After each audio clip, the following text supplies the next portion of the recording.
Salem State University, Salem, Massachusetts.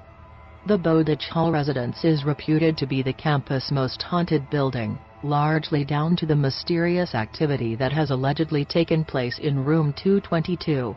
When a story was made up about a triple student murder, supposedly committed in the room in the 1970s, little did anyone know that the ghost, or ghosts, the tale spawned would come to life with such persistence.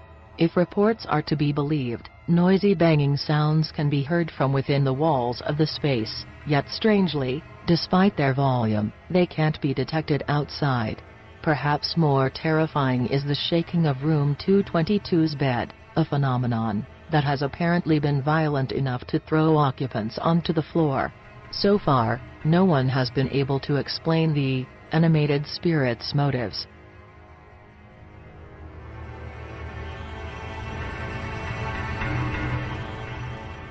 University of Southern Maine, Portland, Maine. The University of Southern Maine's Roby Andrews Residence Hall was built in two parts, the first constructed in 1897, and the second in 1916, and it wasn't long into its history that the building is said to have acquired a ghost. A student, so the story goes, fell pregnant and, possibly unable to live with the repercussions. Subsequent inhabitants have reportedly heard eerie footsteps and felt peculiar temperature changes. This may not just be down to the unfortunate girl, though, as some students believe that at least 4 other spirits reside in Roby Andrews. Occupants there have also allegedly experienced their possessions being mysteriously reshuffled and the sensation of being grasped. Still, such uncanny goings-on haven't deterred the Portland dorm from arranging a full program of residence events, including the telling of ghost tales in the attic, where those eerie footsteps are supposed to have been detected.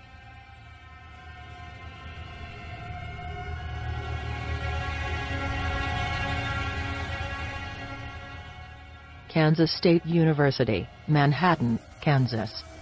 Kansas State University's Memorial Stadium has been the site of the Manhattan School's most enduring ghostly urban legend for half a century. In the 1950s, the parents of a Kansas State student known only as Nick supposedly perished in an automobile accident on their way to see their son play a football game in the stadium. Meanwhile, Nick was on the receiving end of a brutal tackle during the game and died from his injuries in the stadium's refectory. Since his death, Nick apparently still wanders the scene of his demise, looking for his mom and dad. And while no one claims to have actually seen his spirit, people have reported witnessing floating fire extinguishers spurting foam and mysteriously moving wooden boxes. Interestingly, the Purple Mask Theater is also based in the stadium, and the apparition of a Confederate soldier has reportedly been spotted on its stage. The University of Vermont, Burlington, Vermont. In the mid-20th century, a medical student reportedly hanged himself in a residential building close to the University of Vermont's Burlington campus. Shortly after his death, the story states, the deceased's roommates reported experiencing visions of being treated by a stethoscope-wearing doctor at night. Then, mysteriously, medical recommendations allegedly began appearing beside their beds, seemingly written by the ghost of Dr. Jack. Joseph Citro, author of the Vermont Ghost Guide, has also reported uncovering instances of paranormal activity at a number of campus buildings, including Converse Hall, which is believed to be frequented by the ghost of another former medical student. Henry, as he's called, is held to have killed himself in the building in the 1920s, and his spirit's habits are more mischievous than those attributed to Dr. Jack. Apparently Henry has a penchant for playing with windows and doors, and both students and staff have told of lights inexplicably turning back on after they've switched them off.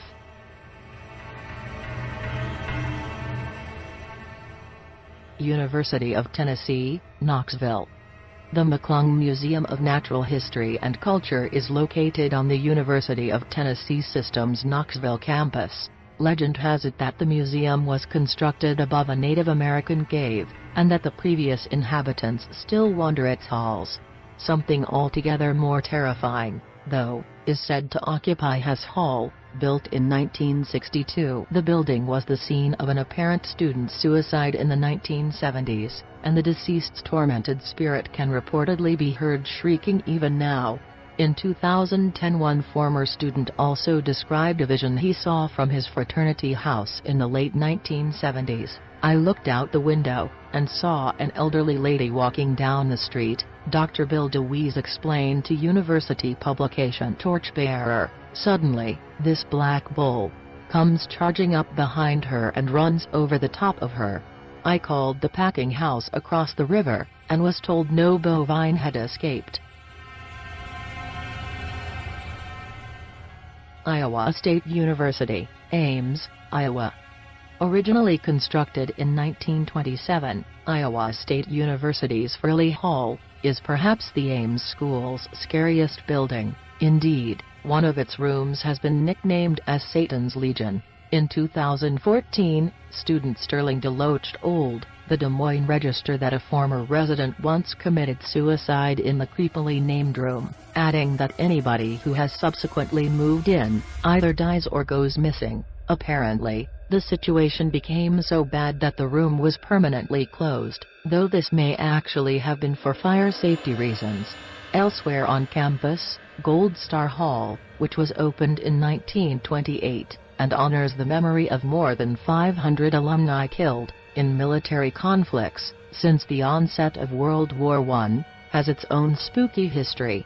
Among the dearly departed was a solitary woman, home economics graduate, Hortense Elizabeth Wind, whose lonely ghost is said to roam the building, possibly searching for another female to chat to.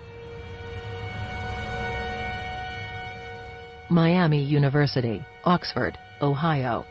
Helen Peabody, the former principal of the Western College for Women, was considered a severe woman. One of her notable gripes was men from neighboring Miami University soliciting the attentions of the young ladies attending the school. She presided over from 1855 to 1888. Following Peabody's death in 1905, the Oxford, Ohio Women-Only Institution's Seminary Hall was rechristened Peabody Hall in her honor.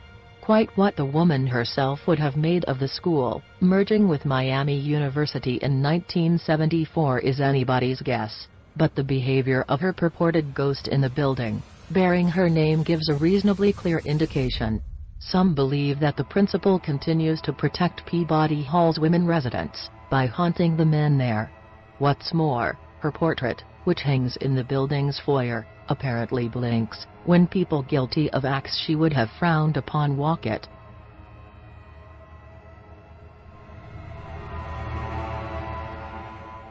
Texas State University, San Marcos, Texas.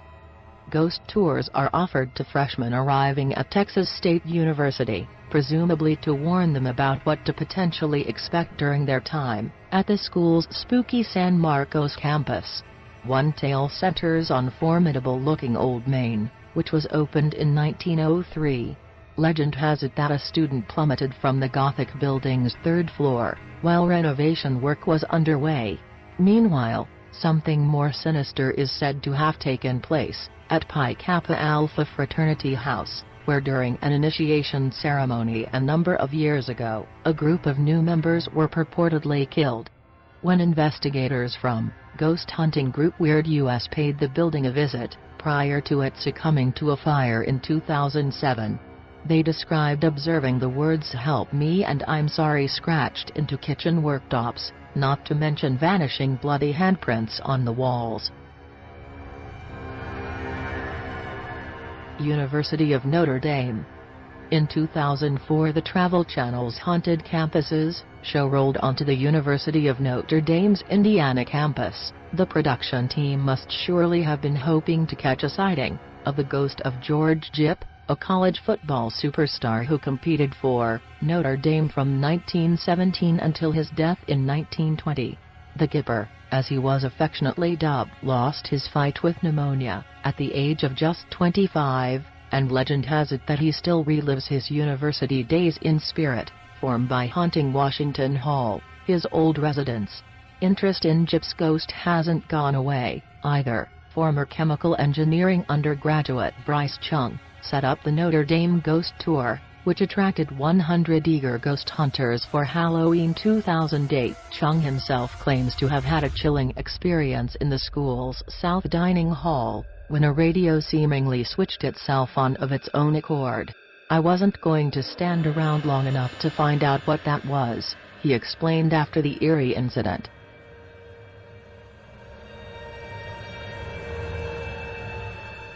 University of South Florida, Tampa, Florida. Former University of South Florida librarian Paul Camp is thought to have been fond of telling students about the spirit of a troubled young girl that supposedly haunts the Tampa school's library. An English student called Gottlieb is said to have worked on the library's 4th floor, but she reportedly took her own life towards the end of 1976. Since then, her green rucksack-wearing ghost has apparently appeared fleetingly, and while sightings are few and far between, the girl's spectral presence still seems to spook people. "You always get the eerie feeling you're being watched and get that paranoid sense of someone behind you, walking through the library," explained then psychology major A.S.A. Semp in 2010. Meanwhile, Semp's friend, Brianna McClenathan, music major at the time, imparted that she once became unsettled while looking for a text. Others have reported seeing book carts move of their own accord, and automatic doors mysteriously opening.